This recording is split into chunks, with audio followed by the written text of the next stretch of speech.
Hello and welcome back to yet another episode of Let's Talk Edition. As always, I am joined by Dan. It's awesome. Hey there, Dan. How are you? Hey there, my man, buddy. How's it going? How are you? It's so great to be here with you for yet another great Let's Talk edition. Yes, it is. It 100% is, and I'm loving it so far. So today we're talking about a concept called your financial future. I mean, it's not a concept that people don't know what it is. You have a financial future. It means where are you financially in your future life? And by future, I don't mean tomorrow. I mean, that's one thing. Sure, we can talk about that. But we mean future, like days, not days, months, not months, years ahead, right? Is that the idea? Exactly. So true. And, as you know, in the Beyond the Present podcast, one of our major themes is futurism. And of course, if you do not have a financial future, then the chances are you have very little control over your future because, let's be honest, guys, your finances do make a huge difference on how well you live and how much basically influence you can exert on the society, which is why I believe that part of having control over your future is to have control over your finances. And if you don't, obviously, you probably won't have much of a future. Right. Yeah, exactly. So, I mean, a lot of people talk about retirement plans and stuff like that. I mean, I suppose that's one thing to talk about, but we are more interested into delving in the idea of, okay, so one idea is that how you make sure that you don't run out of money when you're perhaps older and you're not perhaps actively working, you're retired or whatever. And on the other hand, we're going to talk about how you can actually become wealthy. Those are two completely different scenarios, which we're going to both talk about. And so why don't you go ahead and start off by differentiating how these two differ. So somebody like me might come to you and say, okay, I'm earning $300,000 a year. I'm going to be pretty wealthy. What would you say to that person? Well, the first thing I would tell him is that, first of all, buddy, I know a lot of guys who are making more than $1 million per year, and guess what? They are in serious financial difficulty because one of the biggest misconceptions about finance is that people think that their income makes them wealthy, but that is simply not true because it doesn't matter how much you make. Ultimately, you never become wealthy through income alone. I mean, there are people who have, made millions of dollars for one project. Think about, I don't know, the Godfather director. Think about a lot of these famous, basically actors or sports stars, where after about a few years, they're all bankrupt. Why is that? Why could someone with the net worth of exceeding 100, 200, $300 million suddenly go bankrupt?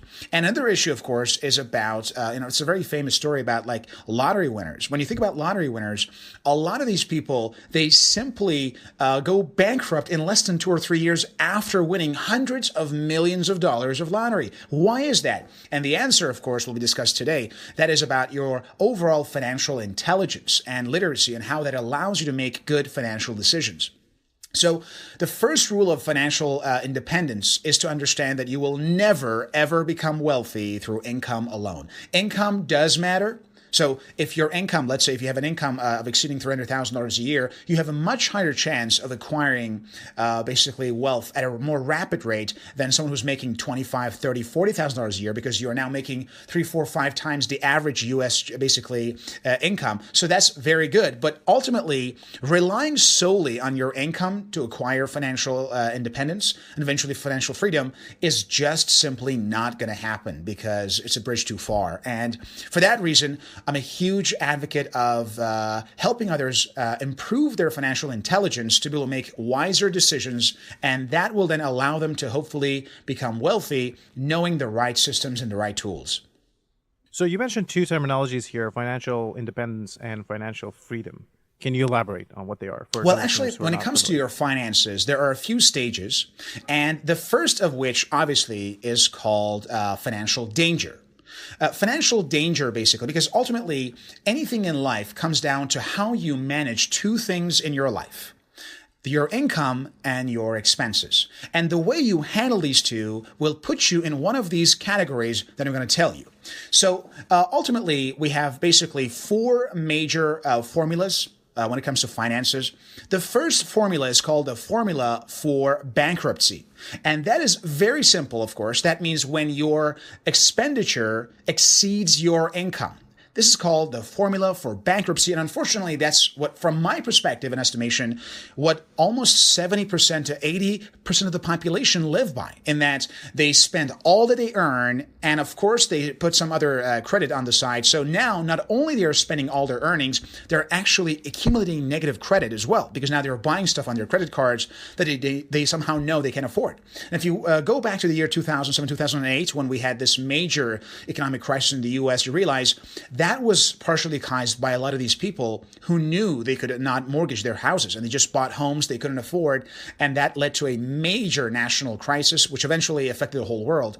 So that is called a formula for bankruptcy. Then we have two formulas. These are called the formula for poverty, number one, and the formula for poverty, number two. So the formula for poverty is when your income equals your expenses. So you basically spend whatever you earn, and in the end, you have no savings left aside. This is the first formula for poverty. Again, a lot of us, unfortunately, especially those of us who don't have access to credit, live by this model. In that if we make, for example, $20,000 a year, we spend all of that $20,000, and in the end, we have nothing left. So we are poor by definition. The second formula for poverty is when your income exceeds your expenses, and you have a saving aside. We call this saving delta. And then this delta will later be spent again. So yes, for example, let's say you want to buy a fancy car, right? So you reduce your expenditures and you have some savings set aside, and then you will go ahead and you will basically spend that money that is saved to buy a car. So in the end, you still have nothing left. You are still poor. And the last one, of course, is called the formula for wealth. And of course, that's very simple. It'll make a 2-year-old somehow smile.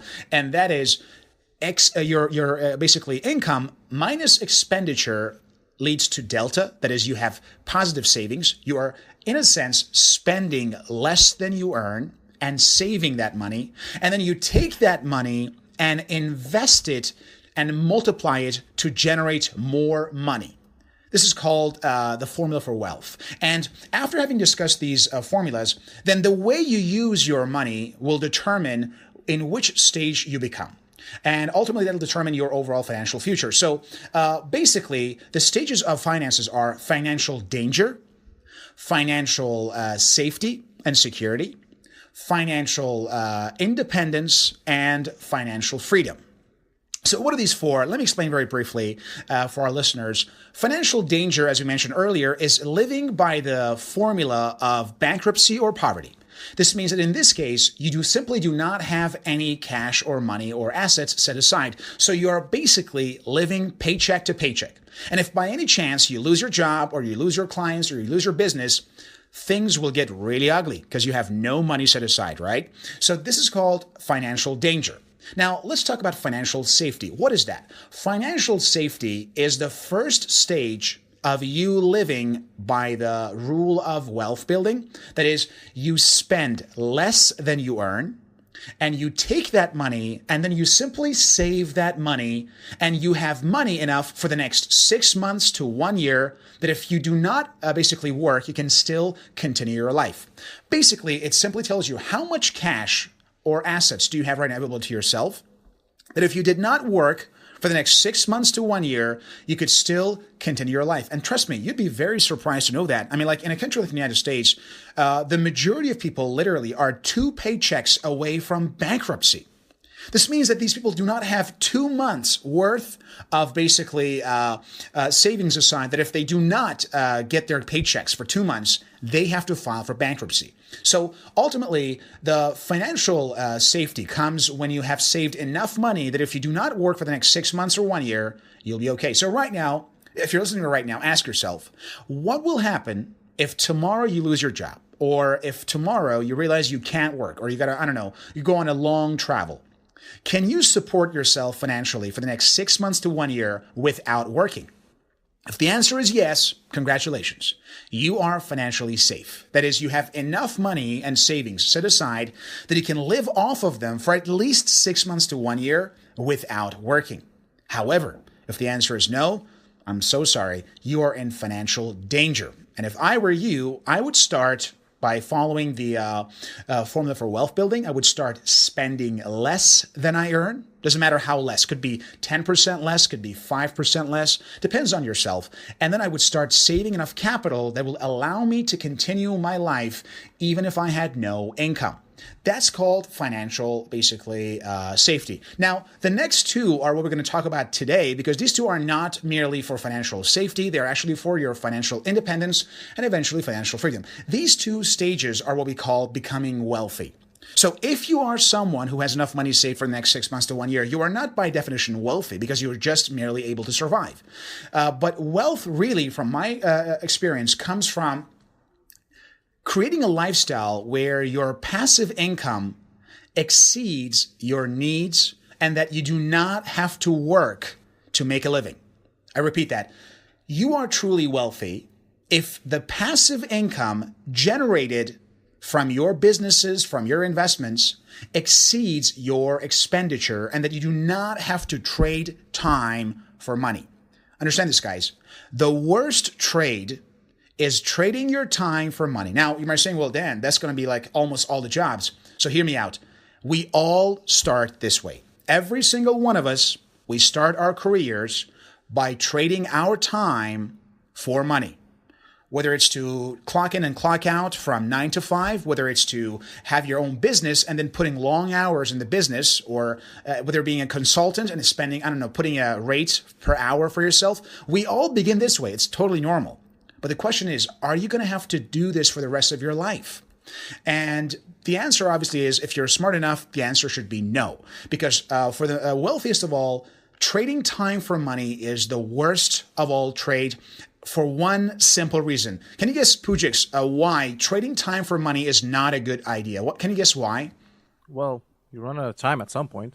Absolutely, because we cannot get our time back, man. There's no way you can get your time back. So for this reason, the formula for wealth building is about finding ways that you can make money without trading your time for that money, or at least trading less time for more money. And that is when we talk about the issues of investment, the issues of wealth building, and other types of strategies that will allow you to make money when you're sleeping. Only then. Of course, if you remember, if you're one of our basically old listeners, you probably remember one of our first episodes about passive income, which we sat down basically and discussed the issue.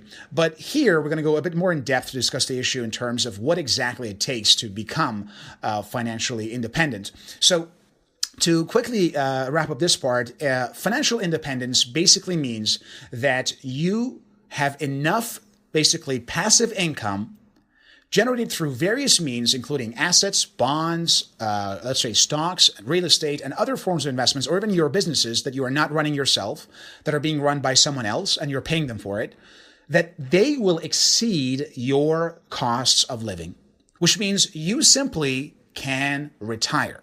And early retirement is one of the biggest wishes of most people. They just want to retire and travel the world, right? However, here's the fun factor. The people who can actually reach that level, that is, they become financially independent, they rarely retire.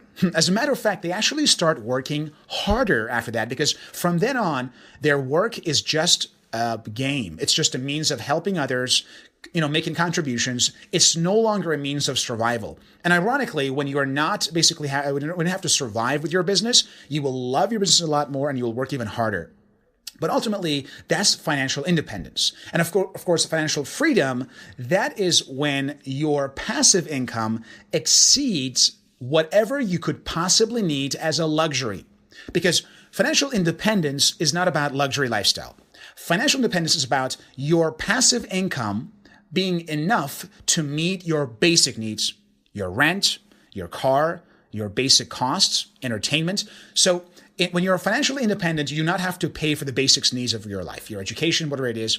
And of course, if you keep up the game of money, eventually you'll arrive at financial freedom, which we call the multimillionaire or billionaire lifestyle, where you will have enough passive income that can pay not only for your basic needs, but also for luxuries. Think about, buying, a private jet, or having your own garage filled with latest sports cars. These are the kind of things that you can afford once you reach stage, financial freedom.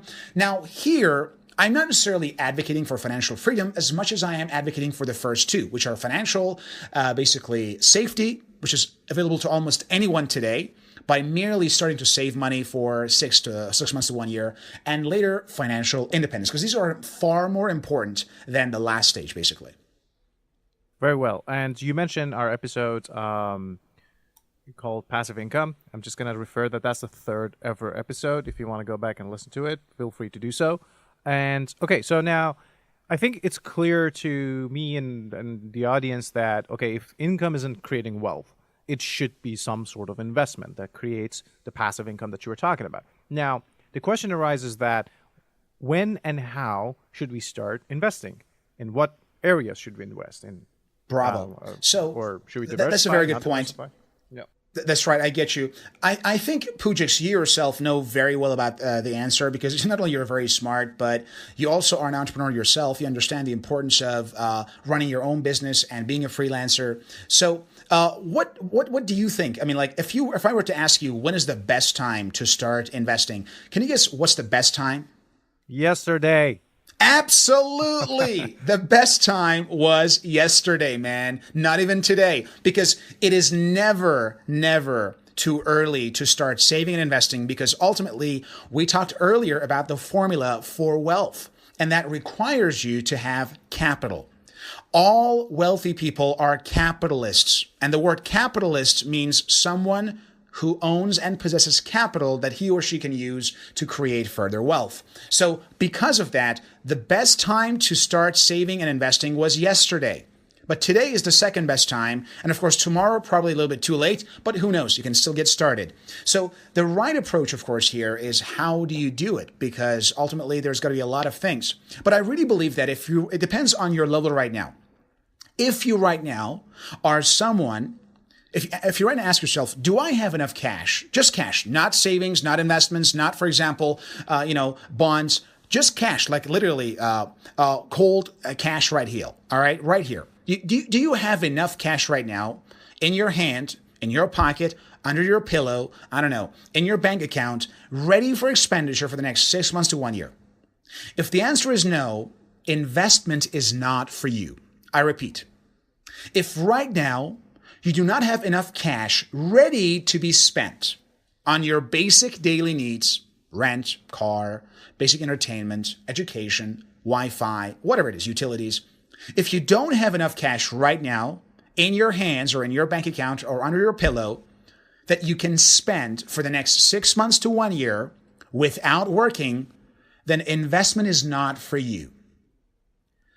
And here's my question right now, Pouya. Can you guess why I believe that if you do not have enough cash and do not have enough basically safety, financial safety, you should not start investing? Can you guess why I'm recommending this? Can you just guess the answer? I mean, I suppose one of the things that you can talk about is the idea of if you start investing and now you start running out of cash, you want to get some cash. So let's say you lost your job or something. Now you need money, so you have to retract that investment, which is not a good idea. Exactly, because all good investments are long-term investments. You see, if you right now don't have enough safety net that allows you to use it whenever you, lose your job or you have some problems, then the moment you lose that job or that income or that project or that client, what do? You cancel the investment, get the money to spend it on your basic needs. And that is the ultimate losing formula in wealth building, because all wealth is long-term wealth. True wealth, good investments are long-term. So as Pouya mentioned, if you don't have enough savings aside for the next 6 months to 1 year, the moment something goes wrong, you will cancel your investments and you will basically stop investing, which means you'll lose the chances. But there's yet another reason why I also don't recommend this. And the other reason here is about your psychology. You see, if you have enough cash that you're willing to, easily live without working for the next year or so, if something happens to your investment, which it always does, and if your investments go through ups and downs, which they always do, you will not feel emotionally affected and you will not react. Guys, Here's the number one rule in all finances. Do not do what the majority do. This is a quote from Warren Buffett, when everyone is greedy, be fearful. And when everyone is fearful, be greedy. You want to become the opposite of most people. And if you put all of your savings into investments, the moment one stock drops in value, or the moment your house that you put on Airbnb for rent goes without a tenant for 1 month, you start panicking. Oh my gosh, what am I going to do? 1 month, no income from my house. What am I going to do? And that panic will make you feel emotional. And ultimately, the worst financial decisions are the ones we make out of emotions, not out of logic and planning. And that is why having that 1 year of cash set aside will give you the peace of mind that will then allow you to not be so emotional or reactive to the markets, because markets are always changing. The price of real estate keeps going up and down. The price of stocks keeps going up and down. Maybe the inflation rate at some point will go up, so your return on investment from your bonds or from your bank deposits will be substantially basically eliminated. So in these cases, if you don't have enough cash set aside, you will panic. And once you panic, in the majority of cases, if not in all the cases, you will make the wrong financial decision. You will sell your house when you should not. I mean, this could happen. Maybe like we're now going through a down season and the value of your property is down, but you need the money. The prices are dropping, man. I got to sell right now or else I'm going to lose even further. And guess what happens? You will sell your home at a lower price than the market value. And after 5, 6, 7 years, boom, the prices will be doubled. Boom, you lost your money. However, if you have enough cash set aside, then you think not in terms of weeks and months, but in terms of years and decades. You say, okay, real estate is now down and probably will be down for the next 5, 6 years, but how about the next 20 years? So you do your calculation. Okay, in the next 20 years, probably the price will go up. And then guess what? You're not going to sell your house and the price will go up. So this gives you a great financial leverage, as well as a psychological inclination to simply avoid reacting emotionally. And this allows you to make much better decisions and to think much longer, which is exactly why I believe if you do not have enough cash set aside that allows you to meet all your needs without working, forget about investment and just start saving. That's it. And that is, from my perspective, the first element, and that what probably most of our listeners should do right now, because most of us, unfortunately, we are living in with a formula for financial poverty or for bankruptcy, which means probably 80% of our listeners right now should focus on taking this step. And they should start saving money to have enough cash for the next 1 year. Only then they should think about investments, which now we're going to talk hopefully with Pouya about the ins and outs and how to do it actually. Yes, we will. And I mean, there are a lot of options in investment, which I know a lot of people know, but of all the investment types, I always hear you have a soft spot, it seems, for real estate. Why is that? Why do you like real estate so much? And why do a lot of people like real estate so much? I suppose there's a good answer for it. Of course. What a great question you asked me, Pouya. And you're right. I'm very passionate about real estate for a variety of reasons. Number one, probably is because, as you already know, we've already had we discussed with you about one of our upcoming projects regarding the basically import and exports using Amazon. And there I mentioned to you as well personally that you don't want to lose money. That's the first rule of business. Don't lose money.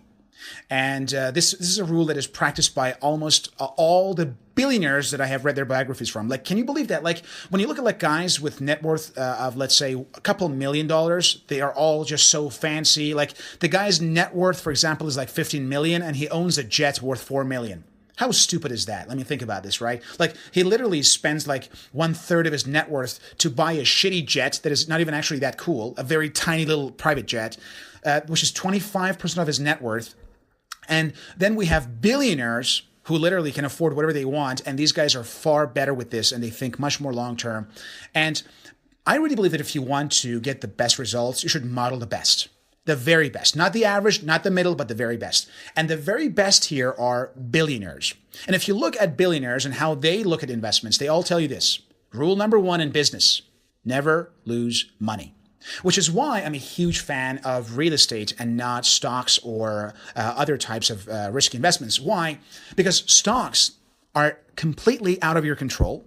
That is, you have control over buying and selling the stocks, but you have no control over how basically the prices will eventually change. So that's one of the things that I personally don't like about stocks, is that you do not exert enough control. Because if you can't exert control, then you probably cannot do much about it, right?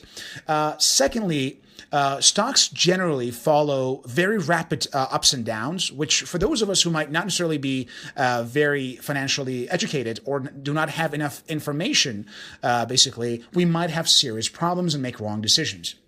But real estate, well, it's been around for centuries. And it will be around for another, because we never ever going to run out of it or need.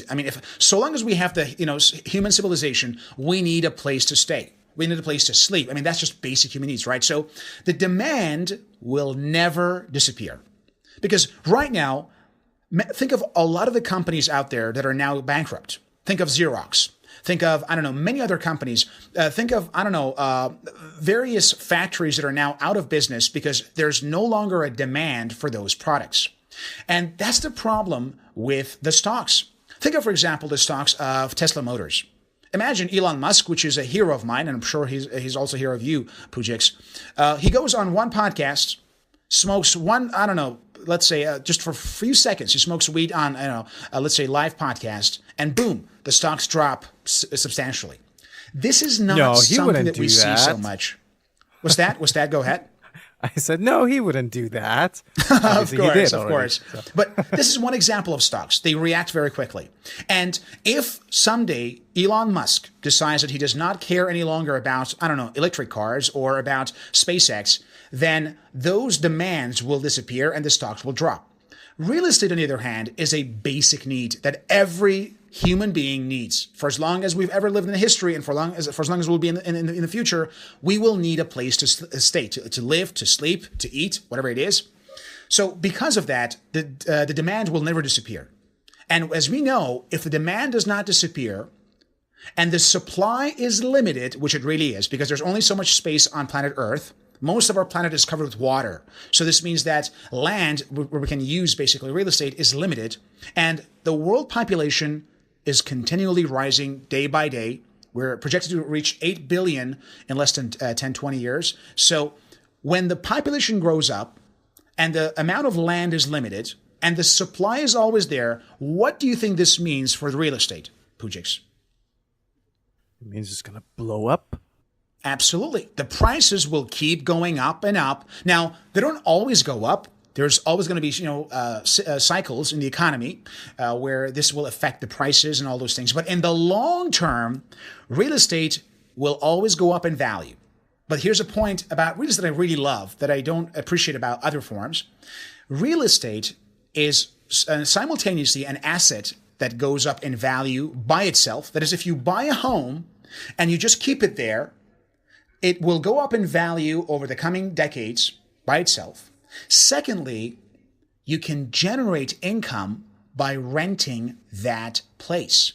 That is, not only the value of your property is going up, we call this price appreciation, you can also generate cash flow by renting the place and generating passive income. And there's a third and final reason that I really love real estate that I do not appreciate about stocks, and that is mortgages. You see, if I go to a bank and I say, listen, guys, I want to buy $1 million worth of stocks of Microsoft. They say, sir, your brain is fried. Hit the road. Get out of here. But if I say, guys, I want to buy a property worth $1 million, they say, okay, you're going to put 10% down payment and the rest will be mortgaged for 30 years. Boom. I can now, with less money, get a property that is worth 10 times more, pay the mortgage based upon today's interest rate for the next 30 years, and have my property go up in value while I simultaneously can generate cash flow from the property right now. This is why I'm a huge fan of real estate, because it really, almost anyone can get in. If you only have, let's say, $30,000 saving left, you can literally go right now and buy a property worth $300,000 to $400,000. You can never do that in stocks or any other types of investment. You can only do it in real estate.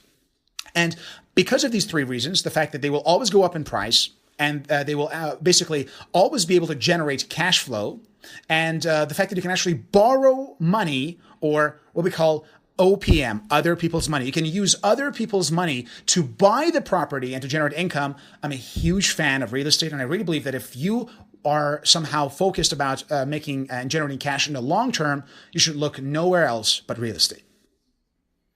Excellent. And now you're mentioning renting it out. One of the very lucrative tools nowadays to actually rent your property out seems to be Airbnb, that little application in your mobile device, which has a lot of a big company behind it. What are your thoughts on that?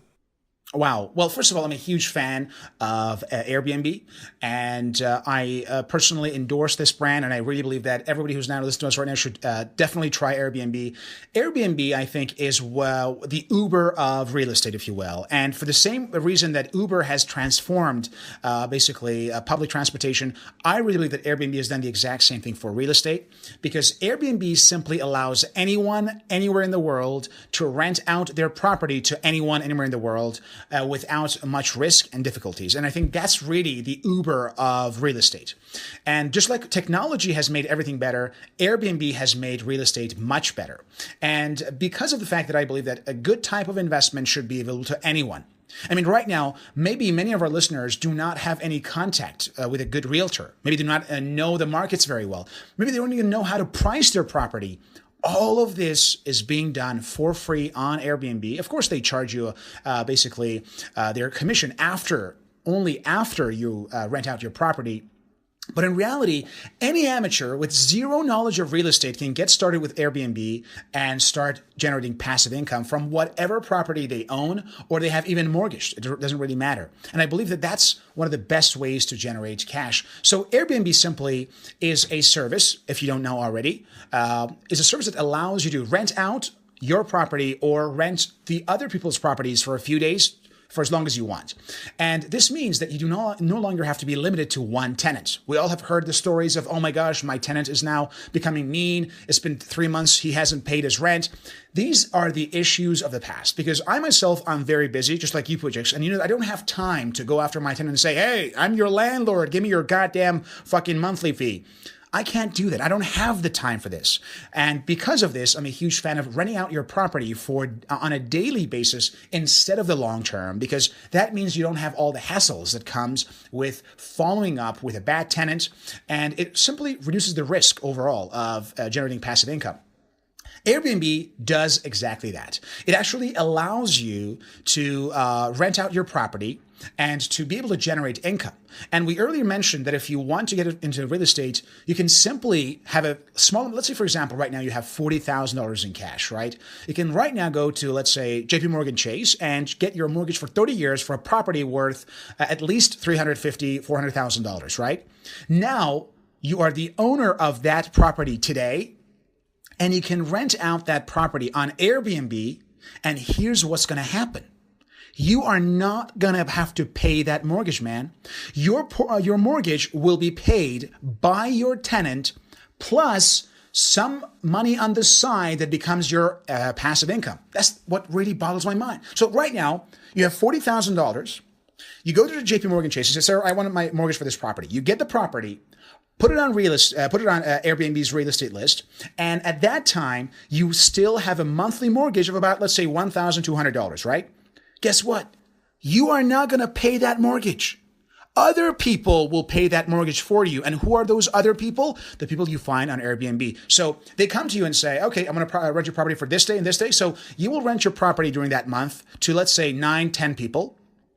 And you will generate an average of, let's say, $2,500.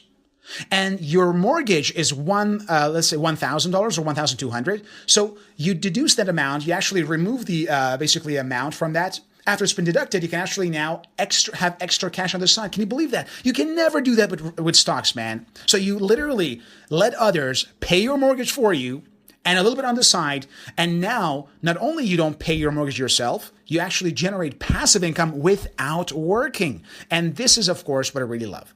And Airbnb allows you to facilitate this process and to make you basically better at it. However, I should tell you this, that becoming profitable on Airbnb is not that easy. That is, you want to somehow create the conditions that are good for renting your property out, which is why I believe that the best way for you is to learn from the top properties. And if you're ready to go on Airbnb, the top properties are badged with basically plus. And these are oftentimes the properties are generating a lot of views and a lot of basically income, which is why not long ago, actually, I contacted the headquarters of Airbnb in the United States, and we had a great conversation for about like 15 minutes. So, Pouya, if it's okay with you right now, we're going to actually somehow play a part of that discussion that I had on the phone with the headquarters of Airbnb regarding how to make basically our property stand out and how to even go for the badges that will make your property more worthwhile. Do you think we're going to go for it? Oh, yeah, let's do it. Definitely. A 95% or higher acceptance rate. And then there has to be, no sorts of, so basically just nothing, no sorts of cancellations without, for example, an extenuating circumstance. So That's right. If, for example, a family member were to pass, or something, were to happen, then there might be an exception to that. So those are some of the requirements there. And then with that one review that you're referring to, I just want to look at the review so I can... That's right. So far, we got 6 reviews on the property, and one of those reviews came from one of our Chinese guests, and apparently she didn't even leave the review in English, so she probably had trouble even understanding English, and she left a 2-star review saying, and of course we did the translation by the Mandarin review that she left, and she said, I could not find the place, even though the place is very well suited, and anyone can just find it with the help of a simple Google Map search or something, or even just asking a driver. But basically, that's one issue, right? So we got a 2-star review here from that Chinese lady, and another one was probably like 3 or something. So we got 6 reviews so far, and we got an alert literally. I think it was yesterday, where it said now your property is in the lowest 10% ratings, and despite having all these 4 and 5 stars, and we want to know whether or not this is going to affect us going for the Plus badge, and more importantly, we did some calculations here. Does this rating count as like an average? So, like for example, what are the measures to count the overall rating? Is it just taking the ratings and then like dividing by the number of ratings or reviews, or is there any other factor that influence basically this process of getting the ratings?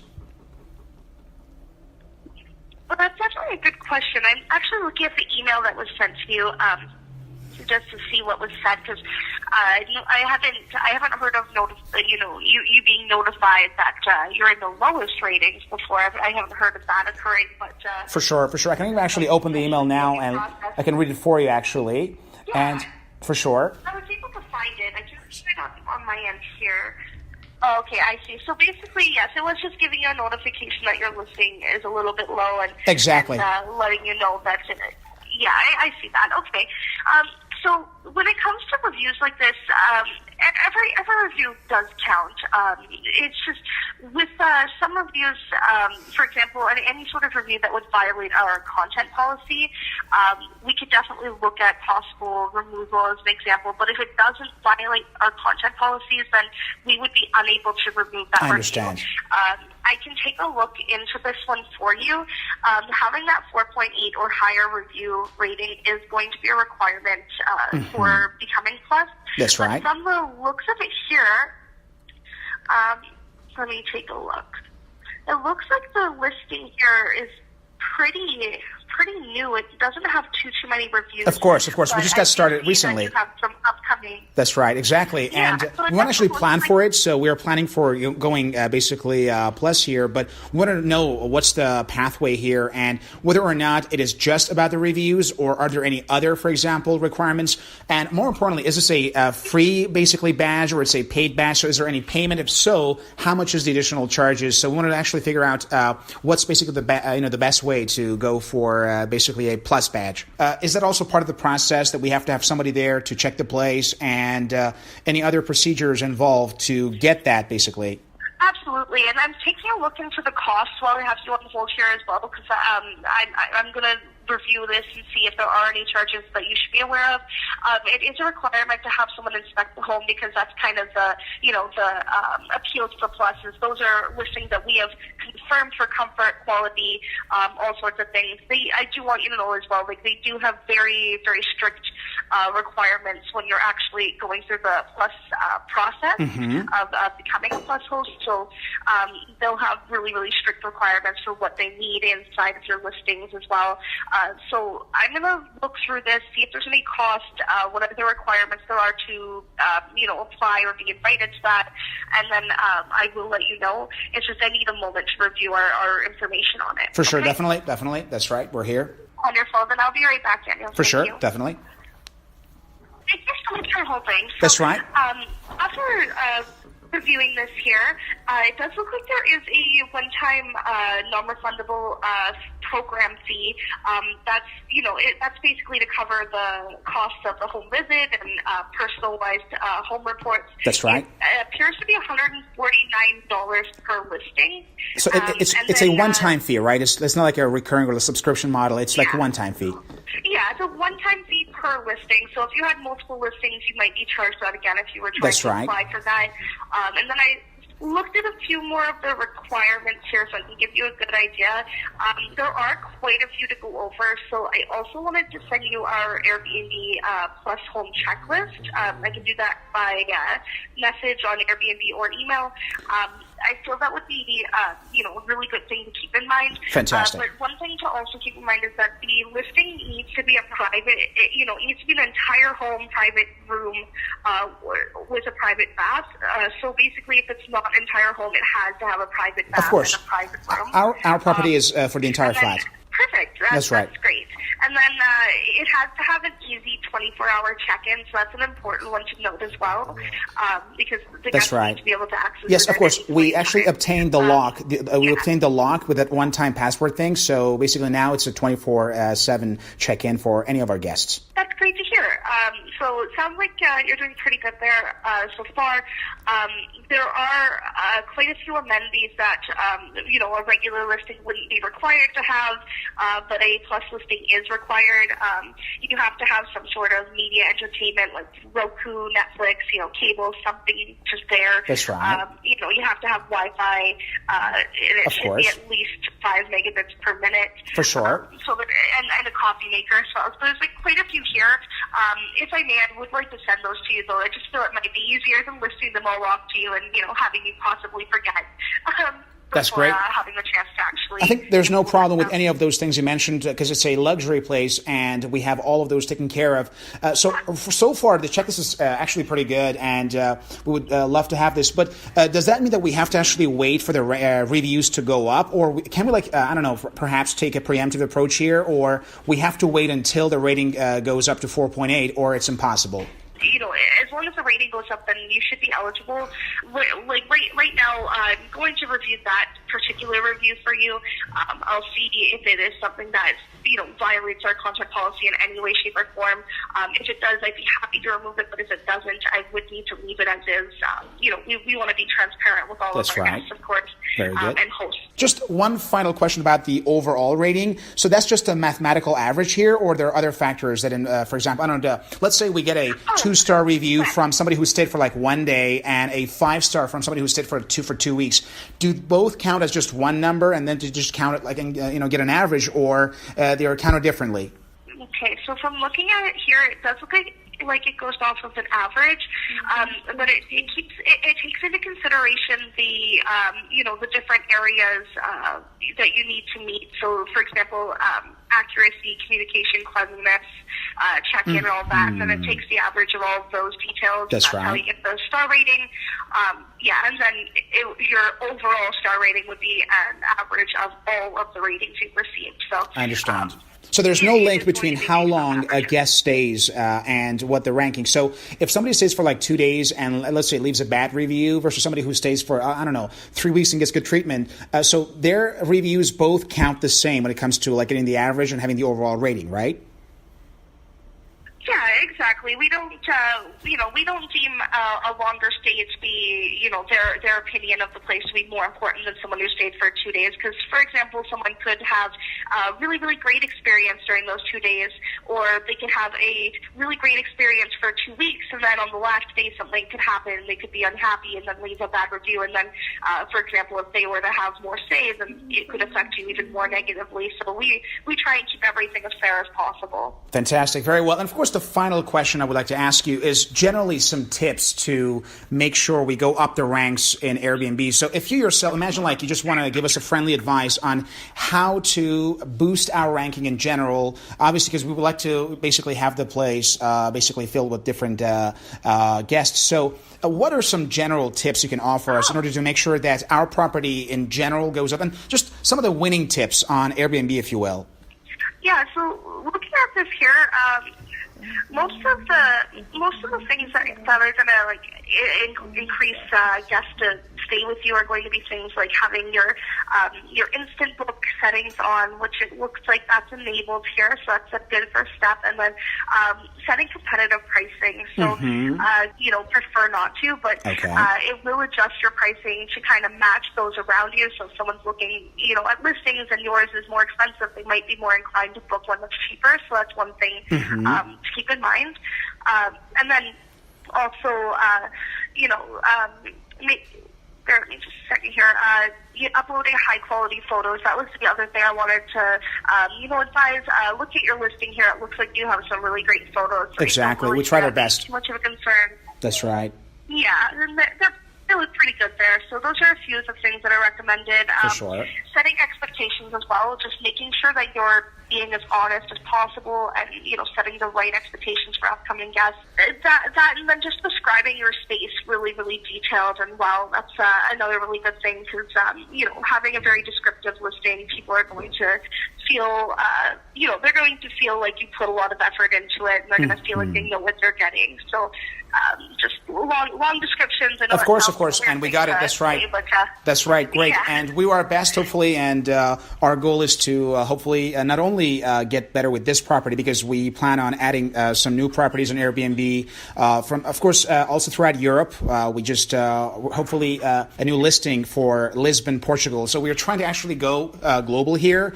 And hopefully, thanks to your advice, we will try our very best. And we'll hopefully go for going up the ranks. And thank you very much for your time. Truly appreciate it.